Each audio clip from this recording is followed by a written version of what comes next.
I think most people would agree that animals are dumb in the sense that they're driven by desire and instinct. There's not much else going on in there. Obviously, those desires and instincts lead to emotions.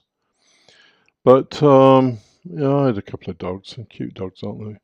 I had a couple of dogs most of the year, they were fine.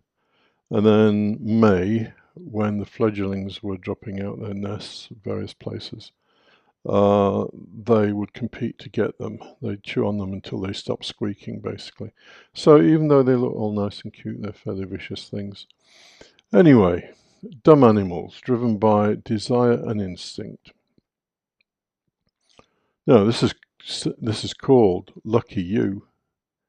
Why are you lucky? Because you know that you're going to die. That's why. Those poor suckers on that picture don't know.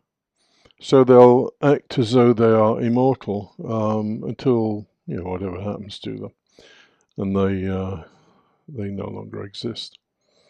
So you know you're going to die, and so you can make an assessment of your life.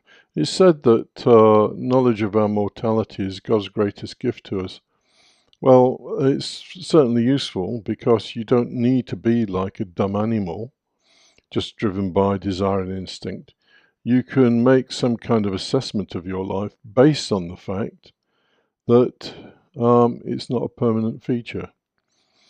So, various things you can take into account. The well, kind of appalling, really, cycle that all species go through. The cycle of survival and procreation.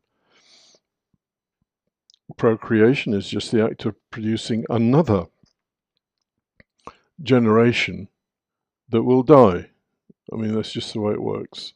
Everything around you is dying, in actual fact, decaying. Schopenhauer said the prize was not worth the price. The prize being life. Life wasn't worth the price that would pay for it. So once you know that you're going to die, it's a bit like having a car that you know is only going to last 10 years. So what are you going to do to minimize your investment in it, basically, or minimize your investment in your life? Because instead of striving incessantly, you can relax. And there's only so much that you can do in the survive and procreate arena. I mean, most of us are dragged into it, which is our animal heritage, just to survive, eat, and procreate, have sex. So, the basic message here is you know that you're going to die. It's a gift. So you can look at your life on an ongoing basis and say, well, how much effort and investment do I want to put into this temporary thing? And what kind of a life do I want? I mean, personally, I would suggest that people go for a life of understanding. Understanding what? Well, understanding ourselves, our own nature, and life itself. So part of understanding is understanding that we are temporary things and living accordingly. The thing you should not do is to live and die like a dog, a dumb animal. There's no need for you to do it. You can